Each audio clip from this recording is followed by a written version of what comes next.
Ava, good evening. It's so good to see you. You too. You look lovely. Thanks. Do you have anything going on tonight?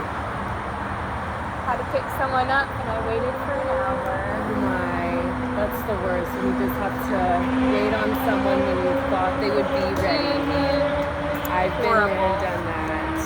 Man. Waste of time indeed. But that's okay. We're here. We made it. Exactly. So, have you had a chance at all or had any questions since you signed the confidentiality agreement? Do you have any questions what that pertains in regards to?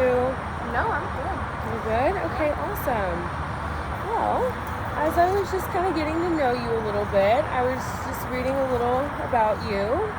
I see we're having a little bit of a challenge with some like unbiased opinions, anxiety concerns, just like some coping skills with that and how to, can you explain that to me? Yeah, so I feel like a lot of my anxiety at least, I think comes from like obviously what ifs, and then I kind of spiral, and then I find myself talking to my friends, and instead of like supporting what should be right, or like helping me through, how do I put it? They just support the wrong decisions, or they make my mind spiral even more. Not okay. I don't want that to become a habit. Well, it already is a habit, but I don't want it to become worse because it's just not good for me. It's not. Your mental health should always be put first, and anyone else's opinions doesn't matter. So with this, what do we think caused this little challenge that we're experiencing? Well, in high school, I saw a therapist for anxiety and depression, and then I just like cold turkey, like, bye, I'm done. You cold turkeyed her? I quit. Yeah, ghosted, if you will. And then I went through a really bad breakup. In high school? This past year. Or in college, okay. And that could definitely really got me going in the wrong direction. I hear ya. It's really bad for a long time, but I'm on the up, and so I just want to make sure now that I feel like myself again, and I like actually start acting like yourself, creating healthy. I love that mindset we're in. I really, really do. So, well, that's good that you've started to like at least accept like we're here now. Like we're working on myself. We put it behind us. We're just in the phase where we just need to like move on and just keep doing life like it is. So from this current experience, if you had to put a number on feelings from this certain type of situation, with 10 being the best, like I'm feeling so great, I'm just in therapy just to talk to someone with an unbiased opinion, or 1, this is the weakest, kind of 1 being the worst. If you had to put a number, about an average over the last 2 weeks, now that you're here, what do you think that number would be? The past 2 weeks, now that I'm here, I would say like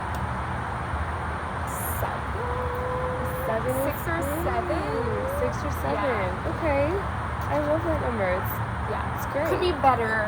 Of course. So then with that being said, after like our 3rd session, where would you like to be at? I want to be at a 10. You want to be at a 10? Or like 9.5. Like I want to be up there. On the up and up, coping skills are established. Exactly. You have a routine down. So if I were to, I guess our miracle question is, based on just a few things here, obviously a lot is like going to be addressed. Would you just say like you would just like to understand how to handle anxiety, just kind of cope with it, like having a feeling of like independence, or what were you? Yeah, I really want to be able to not rely on other people or a therapist or my parents to settle my anxiety. I want those coping skills to like remember them when I get in those bad moments where I'm like, oh, my therapist said this, I'm gonna do that. So like self-assessing after a certain point. Yeah. I like that. I think we can definitely get there. I mean, I don't see why not. I see, like, from you being such a great girl, and based off what you're telling me, like, you have pretty good friends, you have, like, you know, your siblings are involved, you and your parents have a good relationship. So, does judgment kind of play into this? Does the family have anything to do with any sort of this challenge right now? Or would you say it's more of a social thing? I'd say both, kind of. Like, I feel like it stems from, like, some of my family dynamics. Not necessarily my immediate family, but my extended family. There's a lot going on. Totally. There's a lot of moving parts. But then, like, kind of social situation, like, who I surrounded myself with, even, like, from my high school friends compared to my college friends to where I am now, or, like, even in my old relationship, how that dynamic worked with our friends or, like, other people. Just kind of, like, I don't want to judge other people, and I don't want other people to judge me. Totally neutral situation. Yeah. You're going for. Have you established anything? I know you said you saw a therapist in the past. Has there anything that's worked in the past for a situation like anxiety or what you're explaining to me? Not necessarily. I've tried, like, breathing techniques and stuff, but I feel like those don't really work for me. I kind of just, like, need to talk it through. Totally. And, I like, hear you. in the past, talking to a therapist and just, like, hearing them say, like, well, like, maybe let's change that mindset, or, like, just being able to talk it through and even catch myself in the things that I'm saying, that's what helps. But, you know, stunted for a little bit, so. Really? That's really interesting. Okay. And I see you have a healthy, just like spending time alone. That's very good to help self-reflect and think. I love that you're very open about that.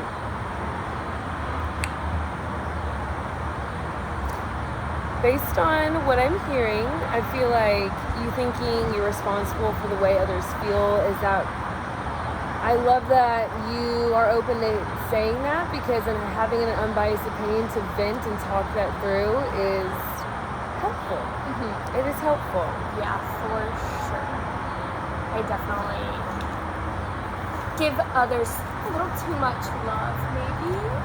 And myself not enough, if that makes sense. Is there some things that you do for self-care that really kind of make you feel good? I work out. Go on a walk here and there. That's about it. That's good. I tend to do the same as like an outlet source, just to make the thoughts, the judgment, the opinions just poof. It's like white noise almost. It's just like gone. Exercise is definitely a very, very good technique. So I think after like this session, being at a 10, establishing these coping techniques, it's very likely, considering we're already in a good mindset for this type of thing. So I'm reading here, your fears for counseling maybe could be not feeling a sense of progression.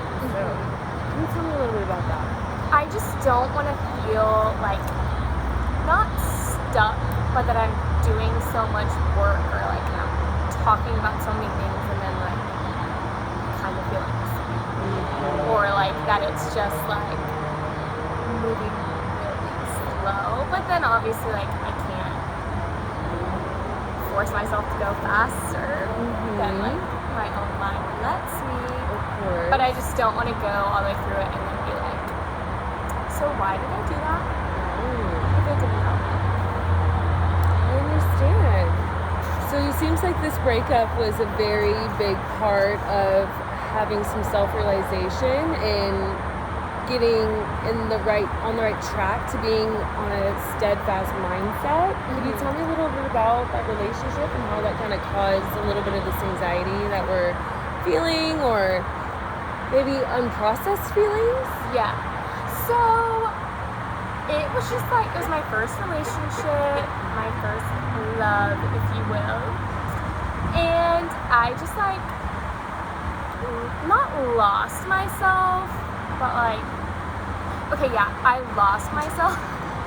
And I put a lot of my self-worth in that person. And maybe there was some trauma there in the aftermath.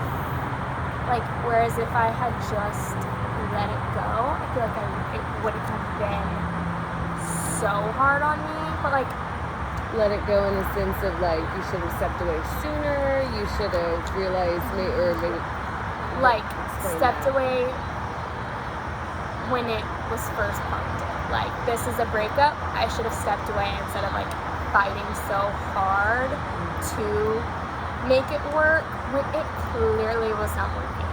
And this is where the like loving others too much comes into play. Like, I just want to give so much love, and I feel like I just kept trying to give this person love, and it just hurt me in the long run. And I just spiraled. I wasn't acting like myself. I was acting like a different person, and I knew it, and around him or around your friends? Just like around him, like,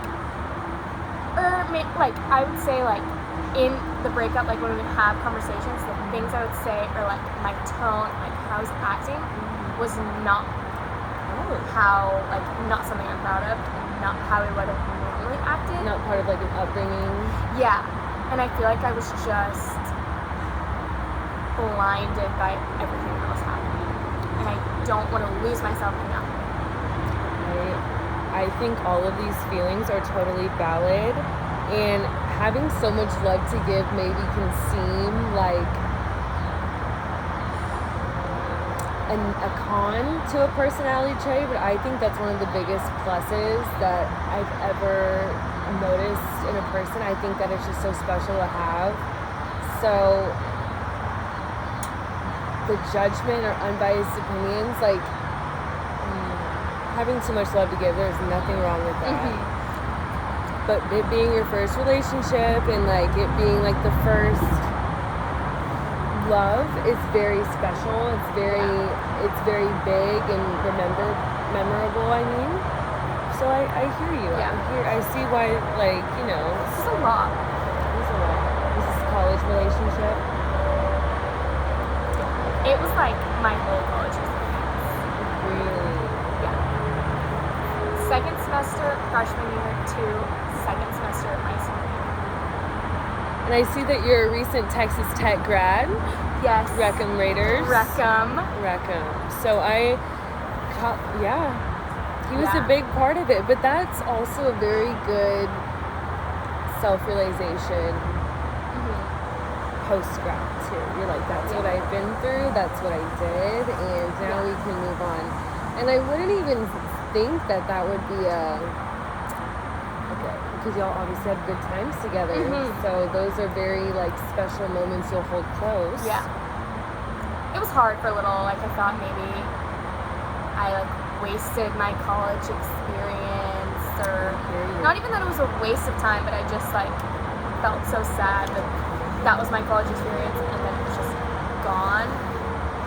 But like, everyone's college experience is different. It is. And that just was mine. And he is just a boy, let me tell you. Yeah. So many girlfriends have been surrounding you in this time, I'm sure. But did you have roommates to rely? High school friend, or girls in a sorority? So my roommates, one I wasn't really close to at all. Like, we would chat in the hallway or like in the kitchen, and like that was it. Yes. And then my other roommate started dating this boy and just like was never around. And that made me realize that maybe I had acted like that too, which wasn't cool. But I would say, like, my high school friends, I'm bad at, like, reaching out to people when It can be I'm, like like, that. not right there. So I didn't really talk to them. I had, like, I would say one really good friend that checked on me all the time and made sure I, like, was never alone. Which, I mean, I had my alone time, but it was, like, to the point where it was, like, she's like, okay, I'm coming to pick you up. Or, like, we're going to the gym. She knew I loved going to the gym. Or just, like, instead of saying, like, are you okay? Because obviously I wasn't okay. She's just like, how's it going? Yeah. Like, what's going on? Update me. Yeah. So that was really good. And then I had other friends, which was also good, that just, like, we did not talk about it. And we did not bring it up. Was it more of the more social friends? Yeah. Which was good because I didn't need to be talking about it all the time. Yeah. Mm-hmm. But yeah, I had a good support group. I love that. I think every person needs a support system of some form, and it seemed like you're a very lovely girl and you love yourself. You enjoy alone time, but you also love to be active and do things for yourself with others. So these are very great. This is awesome. Well, the breakups could be very, very daunting at times, especially when it's like a coming out of the relationship phase. Definitely. Oh my gosh. And I was just experiencing that, like, over and over and over, because we kept, like, I kept trying to love, and, like... Was he reciprocating the love? Yes. Like, there were some times that he wasn't, and I wasn't, and then we would, and then we wouldn't, and then we would. But it was just, like, so back and forth for so long. Yeah. Like, it was back and forth from January until August. Like, the end of January until August. Like, that is so long! Like... That is crazy. But, like, there were, like, spurts of, like, no contact and stuff. So it was, like... So it was I on felt and like off again. Yeah, I felt like I wasn't getting over it, and then, like... But I was, you know, because it was, like... It's like every time you healed a little bit, but you still kind of went back. Yeah. And you healed a little more, but it's And like, okay. each time I, like, was healing more, and then I would revert, and then I would heal more, and revert, and now So then that I'm on the cusp of fully healed. was on the Hopefully. cusp of no, not even on the cusp, was when you graduated from Texas Tech. Was that when it was like, it really can't work because you will still be maybe, is he still at Tech? He's still at Tech. It's a far He has drive. another semester. Long drive. But it was like, we had got back together like 2 weeks before I graduated, and then broke up like 2 days before I graduated. But then still talked. But it was like I didn't accept it, but I knew that like it wasn't gonna work. Yeah. And it was just more of And then it took me like a couple months to be like, okay, yeah, what am I doing? So you were the one who initially was like, this really can't work. Yeah. I'm proud of you. Thank you. I am so proud of you because now we're in a good space. We're on the up and up. And I'm seeing that you're employed. I am employed. I'm so happy for you. Yeah. Graduated, employed, just really working on herself. This is a really good phase in life for growth and just so many amazing things and possibilities and opportunities are at your fingertips. And I'm so ready for it. Yes, you are. The mindset, we got this to a 10. We got this. So this is awesome. So basically what we've done today, we've just kind of talked through a little bit of the things that cause these clouded, foggy thoughts. I wouldn't say more of like yourself because you are very lovely. You know, you have a very bubbly personality. You're very sociable, but just things that have kind of hindered in the past that we're just working through. Yeah. I feel like next session we could definitely start working on some coping skills for these and ways that we can totally just get you at that mindset to better peaceful happiness. So yes, if you were to gauge the session overall today, how would you think it went? Honest opinion. It could be anything. I would think like It doesn't have to be a number. It could just be any thought. I just feel like it was good because I could talk about everything and feel comfortable and not feel like I'm like on the verge of like shutting up. Yeah, You know what I'm saying? stiffness or Yeah, anything. like, none of oh, that. I shouldn't say that, or like, I don't know. Like, it was just easy, and I feel good. Like, I don't like have to restrict. As we work on those breathing exercises. Oh, well, my sweet Ava, this has been so lovely, and I appreciate your openness and just showing up. I appreciate you, and I'm so optimistic on our next session. Me too. Thank you.